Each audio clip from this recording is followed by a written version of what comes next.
Focus করেছে TMC disciplinary committee. দেখুন, তার তো কোনো দোষ নেই, তাকে কেউ বলছে তাই সে করছে। তাকে দিদি বলেছিল অধীর চৌধুরীকে হারানোর জন্য শক্তিপুরে রাইট লাগাও, সে রাইট লাগিয়ে দিয়েছে। তাকে বলা হয়েছিল হিন্দু মুসলমানের ভোট বিভাজন করার জন্য টিভির সামনে এসে বলো যে মুর্শিদাবাদে 70% মুসলমান, 30% হিন্দু।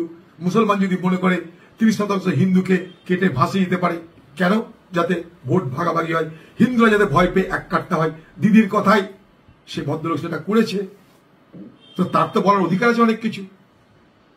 খারাপ কথা কিছু বলছে বলে মনে হয় না, বড় হিম্মত দেখাতে পারছে, যেটা তারা মনের কথা সেটা বলতে পারছে।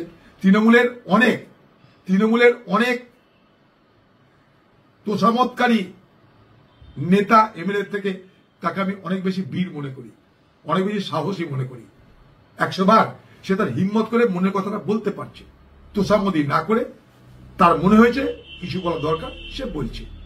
সে এটাও বলেছে ডিসিপ্লিনারি কমিটির উল্লেখ করতে পারে, সে তার কথা থেকে তো সরছে না। ভালো লাগছে তার হিম্মতকে। বিজেপি পশ্চিমবঙ্গে সরকারের এগুলো যে কতগুলো বলে না, লিপ সার্ভিস যাকে বলে, বলতে হয় বলে দিল। এখানে ভোটের ব্যাপার আছে, বলতে হয় বলে দিল। কেন্দ্রীয় সরকার অনেক আগে থেকে, আমি বলছি যে শেখ হাসিনা যখন ছিল বাংলাদেশের প্রধানমন্ত্রী, তখন থেকে আমাদের বাংলাদেশের সঙ্গে সম্পর্ক আরো উন্নত করা উচিত ছিল। শুধু শেখ হাসিনা না করে বেগম খালেদা জিয়ার সঙ্গে আমাদের কথা বলা উচিত ছিল। আমি ভারতবর্ষের পার্লামেন্টে দাঁড়িয়ে বলেছিলাম যে বাংলাদেশের সঙ্গে আমাদের গোল্ডেন চ্যাপ্টার চলছে, স্বর্ণ অধ্যায় চলছে। এই মুহূর্তে বাংলাদেশে 32,000 দুর্গাপুজো হয় না, আমি বলেছিলাম এই কথা। অতএব ভারতবর্ষ সরকারের উচিত যে এই ভারতবর্ষের ধর্মনিরপেক্ষতার চরিত্রটাকে রক্ষা করা। এটাও বলেছিলাম যে এখানে আমরা এমন কিছু করব না যার প্রভাব বাংলাদেশে পড়তে পারে।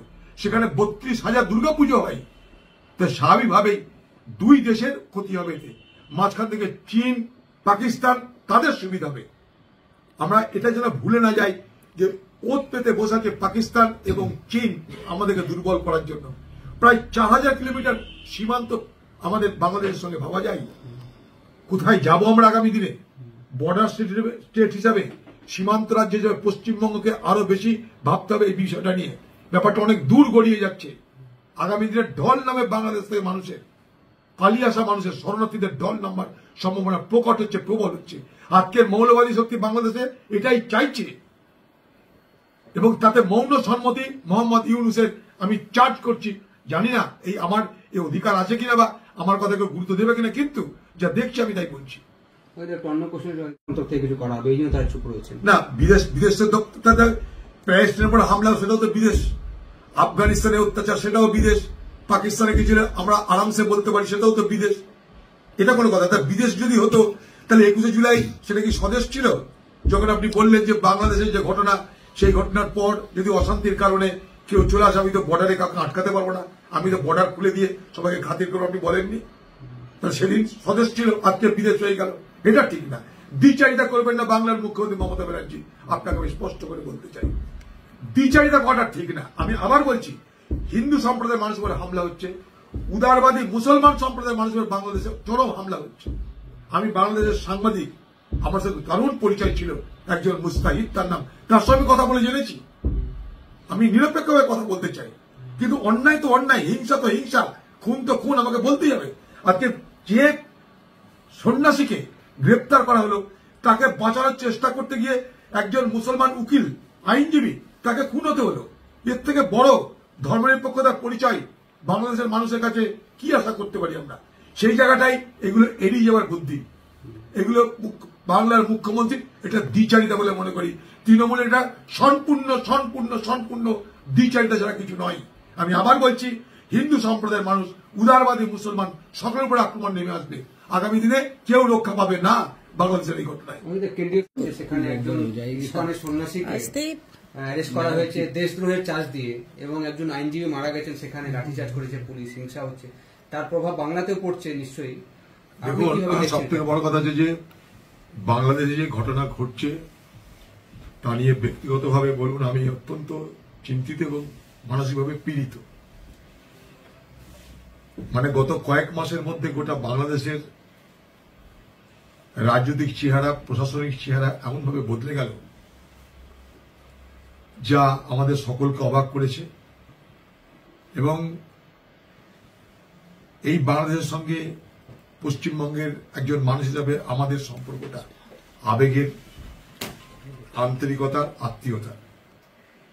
আমি যে জেলায় বসবাস করি সেখান থেকে সেই জেলার প্রান্তে গেলে আমরা বাংলাদেশের শহরের আলো, গাড়ি চলছে সব দেখতে পাই। সেই বাংলাদেশে হঠাৎ করে দিনের পর দিন যেভাবে পরিস্থিতি বদলাচ্ছে, তাতে বাংলাদেশ আগামী দিনে একটা মৌলবাদী রাষ্ট্রে রূপান্তরিত হতে চলেছে, একথা বলার জন্য আর নতুন করে ভাবনা করার প্রয়োজন নেই। যে মোহাম্মদ ইউনূসের প্রতি আমাদের অত্যন্ত শ্রদ্ধা ছিল, নোবেল পুরস্কার পেয়েছিলেন, তিনি মাথায় থাকতে আজকে বাংলাদেশ জুড়ে যে সাম্প্রদায়িকতা দাঙ্গা, সেই দাঙ্গা আমাদেরকে শিহরিত করছে। বাংলাদেশে শুধুমাত্র হিন্দুরা মার খাচ্ছে তা নয়, বাংলাদেশে হিন্দু সম্প্রদায়ের মানুষের পাশাপাশি উদারবাদী মুসলমান যারা, তাদের উপরেও আক্রমণ নেমে আসে তীব্রভাবে। যদি যে ইস্কনের যে সন্ন্যাসীর কথা বলছেন আপনারা, চিন্ময় সন্ন্যাসী, তাকে যেভাবে গ্রেপ্তার করা হয়েছে রাষ্ট্রদ্রোহের অভিযোগ করে, এটা তো স্পষ্ট যে হিন্দু সম্প্রদায়ের যে প্রতিরোধ হচ্ছে সেটাকে দুর্বল করে দাও। পাশাপাশি কিন্তু দেখুন যে সেই সন্ন্যাসীর জন্য চট্টগ্রামের আদালতে যে লোকটা সওয়াল করতে গেছিল, আইনজীবী শফিকুল ইসলাম, শফিকুল ইসলাম, তাকে কিন্তু সেখানকার মৌলবাদীরা কুপিয়ে খুন করে দিয়েছে। অর্থাৎ আক্রমণ নামছে তাদের বিরুদ্ধে যারা উদারবাদী মুসলমান এবং পাশাপাশি হিন্দু সম্প্রদায়। তাই স্বাভাবিকভাবেই বাংলাদেশের এই ঘটনায় আমরা যার পরনাই চিন্তিত। আমার একটা জিনিস বড় অবাক ঠেকছে যে বাংলাদেশের সঙ্গে আমাদের এই আবেগের হৃদয়ের সম্পর্ক, এই বাংলাদেশে আমি নিজে গেছিলাম রেলমন্ত্রী থাকা অবস্থায়। আমি সেখানে গিয়ে ভারত সরকারের পক্ষ থেকে 2টো ডিজেল ইঞ্জিন বাংলাদেশের সরকারকে উপহার দিয়েছিলাম আমরা। আমি শেখ হাসিনার সঙ্গেও দেখা করেছি, বেগম খালেদা জিয়া যখন প্রধানমন্ত্রী ছিল তখন আমার বাংলাদেশে যাওয়ার সুযোগ হয়েছিল, তার বক্তৃতা শুনেছি। বাংলাদেশের মানুষের আতিথেয়তা, আন্তরিকতা সকলকে অভিভূত করে, আমাকেও করেছে। শুনলে অবাক হবেন যে আমাদের পার্লামেন্টের থেকে যে ডেলিগেশন আমরা গেছিলাম বাংলাদেশে, সেখানটাই আমাদের দলে, আমাদের ভারতবর্ষের যারা ডেলিগেশন, তারা তাদের কথা ইংরেজিতে বলছে, বাংলাদেশের এমপি তারাও ইংরেজিতে উত্তর দিচ্ছে, আলোচনাটা ইংরেজিতে হচ্ছিল। আমি মাঝখান থেকে ইংরেজি না বলে আমি বাংলায় আমার বক্তব্য শুরু করলাম। বিশ্বাস করবেন না, বাংলাদেশের একজন স্থানীয় মুসলমান এমপি, সে চোখ ছলছল করে জড়িয়ে ধরে আমাকে আতিথেয়তা এবং তার অন্তরঙ্গতা প্রকাশ করেছিল। সেই বাংলাদেশের এই ঘটনায় আজকে পশ্চিমবঙ্গের মুখ্যমন্ত্রী তিনি কেন নিশ্চুপ, এটা আমার কাছে বিরাট প্রশ্ন। আমরা কেন নিশ্চুপ থাকব? ঘটনা যেখানেই ঘটুক, সম্প্রদায় যে সম্প্রদায় হোক, আমরা সর্বত্র প্রতিবাদ করি, এটাই আমাদের দেশের সংস্কৃতি। প্যালেস্টাইনের সঙ্গে ইসরায়েলের সংঘাতে আমরা প্যালেস্টাইনের পক্ষ নিতে তখন দ্বিধা করি না। ঠিক একইভাবে কেন বাংলাদেশের হিন্দু সম্প্রদায়ের মানুষের উপর আঘাত নেমে আসবে, একথা আমরা স্পষ্টভাবে কেন বলতে পারবো না? একথা বলা মানে কোনো সাম্প্রদায়িকতা নয়। আবার বলছি, সেখানটায় উদারবাদী মুসলমান, তাদের উপরেও আক্রমণ নেমে আসছে। বাংলাদেশ থেকে উদারবাদী মুসলমান এবং হিন্দু উভয়ই পালাতে চাইছে, তার জন্য বর্ডারে পর্যন্ত এসে সেখানকার জজ, একজন মুসলমান জজ, তাকে হত্যা পর্যন্ত করে দেওয়া হয়েছিল। অতএব ধর্মনিরপেক্ষ ব্যক্তি, উদারবাদী মানুষ আজ বাংলাদেশে বিপদাপন্ন। তারা মুসলমান, তারা হিন্দু, উভয় সম্প্রদায়। সেখানটায় আমরা চুপ করে থাকি কেন? পশ্চিমবঙ্গের মুখ্যমন্ত্রী আপনি না 21শে জুলাই সভা থেকে বলেছিলেন যে বাংলাদেশের ঘটনায় যদি কেউ শরণার্থী হিসাবে আমাদের দেশে আছে, আমরা তাদেরকে প্রত্যাখ্যান করতে পারবো না, আমরা তাকে সাহায্য করব, আপনি বলেছিলেন। অথচ আপনি চুপ কেন আজকে? তাই স্বাভাবিকভাবেই বাংলাদেশের ঘটনা নিয়ে পশ্চিমবঙ্গের মুখ্যমন্ত্রীর পাশাপাশি পশ্চিমবঙ্গের সব ধর্মের মানুষকে আমি বলবো যে আপনারা সবাই মিলে এটা অন্তত আবেদন করুন বাংলাদেশের সরকারকে, যে এই ধরনের নির্যাতন, এই ধরনের হিংসা যেন বাংলাদেশে বন্ধ হয়। আমরা বাংলাদেশের স্বাধীনতা যুদ্ধের সঙ্গে জড়িত, তখন আমরা ছোট ছিলাম। 71 সাল আমার মনে আছে, বাংলাদেশের হাজার হাজার সেদিনের মুক্তিযোদ্ধারা, তারা আমাদের শহর বহরমপুর আশ্রয় নিয়েছিল, আমি জানি। তাদেরকে আমরা সেবা শুশ্রূষা সব করেছিলাম। বাংলাদেশের মানুষের তাই ভারতবর্ষের প্রতি, আমাদের বাঙালিদের প্রতি এত তাদের দরদ আপনি কল্পনা করতে পারবেন না। তৃণমূল ফোকাস করেছে টিএমসি ডিসিপ্লিনারি কমিটি। দেখুন, তার তো কোনো দোষ নেই, তাকে কেউ বলছে তাই সে করছে। তাকে দিদি বলেছিল অদিত্য চৌধুরীকে হারানোর জন্য শক্তিপুরে রাইট লাগাও, সে রাইট লাগিয়ে দিয়েছে। তাকে বলা হয়েছিল হিন্দু মুসলমানের ভোট বিভাজন করার জন্য টিভির সামনে এসে বলো যে মুর্শিদাবাদে 70% মুসলমান, 30% হিন্দু। মুসলমান যদি মনে করে 30% হিন্দুকে কেটে ভাসিয়ে দিতে পারে, কেন? যাতে ভোট ভাগাভাগি হয়, হিন্দুরা যাতে ভয় পেয়ে এক কাটতে হয়। দিদির কথাই সে ভদ্রলোক সেটা করেছে, তো তার তো বলার অধিকার আছে অনেক কিছু। খারাপ কথা কিছু বলছে বলে মনে হয় না, বড় হিম্মত দেখাতে পারছে, যেটা তারা মনের কথা সেটা বলতে পারছে। তৃণমূলের অনেক তোষামতকারী নেতা এমএলএ থেকে তাকে আমি অনেক বেশি বীর মনে করি, অনেক বেশি সাহসী মনে করি। 100 বার সে তার হিম্মত করে মনের কথাটা বলতে পারছে, তোষামতি না করে। তার মনে হয়েছে কিছু বলা দরকার, সে বলছে। সে এটাও বলেছে ডিসিপ্লিনারি কমিটির করলে করতে পারে, সে তার কথা থেকে তো সরছে না। ভালো লাগছে তার হিম্মতকে। বিজেপি পশ্চিমবঙ্গে আজকেও তারা যায়নি, আজকেও মিটিং এ তারা যায়নি বিরোধীদের, এবং তারা বলছেন কি কংগ্রেস এককভাবে সিদ্ধান্তগুলো নিচ্ছে, কোন ইস্যু নিয়ে ডিসকাশন হবে, কোন ইস্যু নিয়ে হাউস। দেখুন, এককভাবে সিদ্ধান্ত নেওয়ার যে কথা বলা হচ্ছে সেটা সর্ববে মিথ্যা কথা। তার কারণ অল পার্টি মিটিং অর্থাৎ ইন্ডিয়া ব্লকে যারা জোট, কংগ্রেস তাদের সকলকে আমন্ত্রণ করেছিল এবং সেটা অন রেকর্ড। সেই আমন্ত্রণে সবাই সাড়া দিয়েছে, খালি তৃণমূল সাড়া দেয়নি। কারণ তার ওদিকে দিদি বলে দিয়েছে কোথাও কেউ যাবে না এখন। কারণ একটাই, যে দিদি এখন চাইছে কংগ্রেস যেহেতু মহারাষ্ট্রে ভালো রেজাল্ট করতে পারেনি, এবার কংগ্রেসের উপর চাপ সৃষ্টি করো, কংগ্রেসকে আরো দুর্বল করো। ভারতবর্ষের রাজনীতিতে দিদি দেখাবে আমি আছি, আর কেউ নাই, অতএব এখন আমাকে সবাইকে মানতে হবে। তো এইটা দেখাতে চাইছে যে হাম কিসি সে কম নেই, সে দেখাতেই পারে। কখনো ইন্ডিয়া ব্লকে গিয়ে বলবে যে রাহুল গান্ধী আমার প্রিয় নেতা, ইন্ডিয়া ব্লকের মিটিং এ গিয়ে বলবে মল্লিকার্জুন খাড়গেকে প্রধানমন্ত্রী দেখতে চাই, কারণ তখন তার প্রয়োজন পড়ে গেল।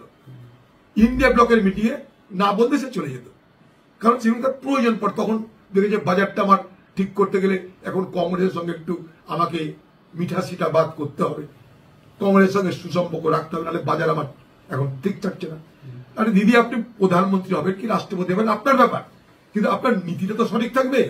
দ্বিচারিতা তো বন্ধ করুন। আপনার দ্বিচারিতা কেন? সব ইন্ডিয়া ব্লকের জোটের যারা শরিক ছিল সবাই এখানটাই আলোচনায় এসেছিল, অল পার্টি মিটিং সেখানে হয়েছে। আপনি অজুহাত দেখাচ্ছেন কংগ্রেস ঠিক করছে, না, কংগ্রেস ঠিক করেনি। আপনি সেখানে গিয়ে বলতে পারতেন আমার এটা এজেন্ডা আছে। আপনি আদানিকে চটাবেন না সেটা বলতে পারছেন না। আপনি বলতে পারছেন না যে আদানিকে আমি চটাবো না, আমার সঙ্গে আদানির যা কিছু বোঝাপড়া হয়ে গেছে। আদানি যদি মাঝে থাকে, মোদি দিদির একটা সেতু বেনে যাবে। মোদি আর দিদির সেতুর নাম, ব্রিজের নাম আদানি। তাই দিদি আদানিকে চটাতে চাইছে না, এটাই তো গল্প।